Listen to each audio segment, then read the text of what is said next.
Yulitsu. Tapos, yung ano niya, yung pictures niya sa Iraq, no, yung ginawa niya lang, nagdagdag siya ng image ng mga gulong na nasusunog.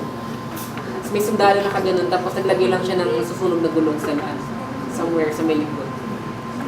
Tapos na-discover na dinagdag niya yun, binlacklist siya sa lahat ng news agencies. Tapos, may parang, kasi may mga ibang photographers din sa lugar na yun, tapos sinut yung same, same area. Tapos, bakit sa lahat ng ibang photographers, wala namang gulong na to, dapat sa kanya na yung meron.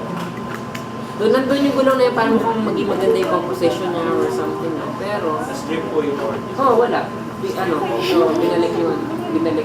Kasi hindi honest yung nangyari din sa dito. So, yung iba sa inyo, mag-shoot kayo ng mga ibang may hirap or something. Wag kayong magbibigay ng kahit ano sa kanila.